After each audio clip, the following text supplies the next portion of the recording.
আধুনিক ভাৰতৰ স্ৰষ্টা ভাৰতৰত্ন প্ৰাক্তন প্ৰধানমন্ত্ৰী ৰাজীৱ গান্ধী ডাঙৰীয়াৰ আজিৰ দিনটোতেই তেখেতৰ মৃত্যু হৈছে, হত্যা কৰা হৈছিলে।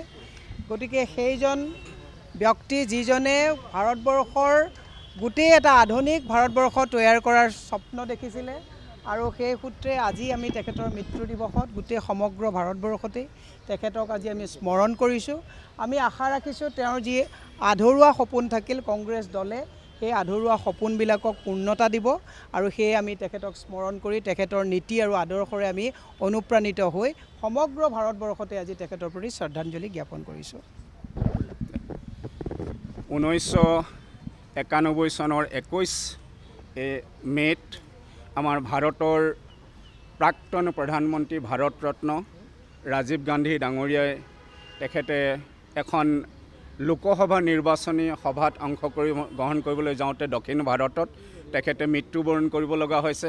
যিজন ৰাজীৱ গান্ধী ডাঙৰীয়াই ভাৰতলৈ ইনফৰমেশ্যন টেকন'লজি কমিউনিকেশ্যন আনিছিলে, আমাৰ গ্ৰাম্য স্বৰাজৰ সপোন দেখিছিলে আমাৰ জাতিৰ পিতা মহামানৱ মহাত্মা গান্ধীয়ে, সেই পঞ্চায়তী ৰাজ ব্যৱস্থাক শক্তিশালী কৰিবৰ কাৰণে তেওঁ লোকসভাত বিধেয়ক উত্থাপন কৰি তাক পাছ কৰিবৰ কাৰণে যত্ন কৰিছিলে। আধুনিক ভাৰতবৰ্ষৰ স্বপ্নদ্ৰষ্টা আমি সকলো গোটেই সমগ্ৰ ভাৰতবাসীৰ যিগৰাকী আটাইতকৈ শ্ৰদ্ধাৰ আদৰৰ ব্যক্তি, আমি তেখেতক আজি তেখেতৰ মৃত্যু দিৱসত সকলোৱে শ্ৰদ্ধাৰে আজি স্মৰণ কৰিছোঁ।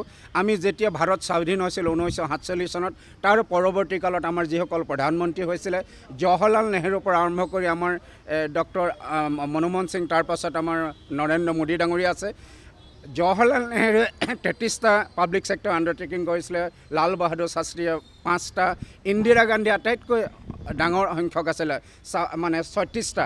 তাৰপাছত ৰাজীৱ গান্ধী ডাঙৰীয়াই 16টা পাব্লিক ছেক্টৰ আণ্ডাৰটেকিং গঠন কৰিছিলে। কি কাৰণে? যাতে ভাৰতৰ অৰ্থনীতিৰ বুনিয়াদ যাতে আমি গঢ়িব পাৰোঁ, সেই সপোন লৈ তেখেতে আগবাঢ়িছিলে আৰু তেখেতে এখন আধুনিক ভাৰত নিৰ্মাণ কৰিব খুজিছিলে। তেখেতে ডাইৰেক্টলি আচলতে পলিটিক্সত অহা নাছিলে। তেওঁ যেতিয়া সঞ্জয় গান্ধীৰ মৃত্যু হৈছিলে 1980 চনৰ জুন মাহত, তাৰ পৰৱৰ্তী কালত তেওঁ 1981 চনত তেওঁ ফেব্ৰুৱাৰী মাহত ডাইৰেক্টলি আহিছিলে। তাৰ পাছত দুৰ্ভাগ্যক্ৰমে ইন্দিৰা গান্ধীৰ মৃত্যুৰ পিছত সমূহ ৰাইজৰ অনুৰোধ, কংগ্ৰেছ দলৰ অনুৰোধ তেখেতে প্ৰধানমন্ত্ৰীৰ দায়িত্ব ল'লে আৰু ভাৰতীয় আমাৰ কংগ্ৰেছ দলৰ দায়িত্ব লৈছিলে।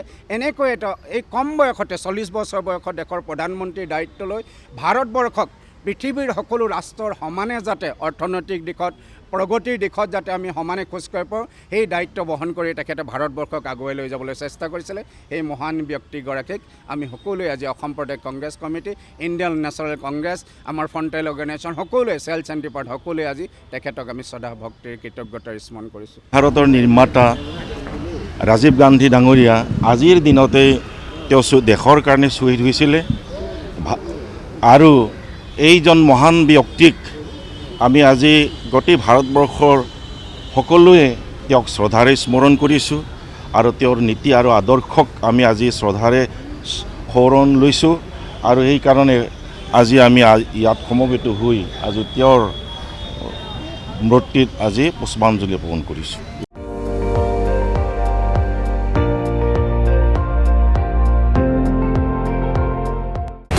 আপুনি চাই আছে ND24, সৰ্বশ্ৰেষ্ঠ নহয় সৰ্বোত্তমৰ দৌৰ।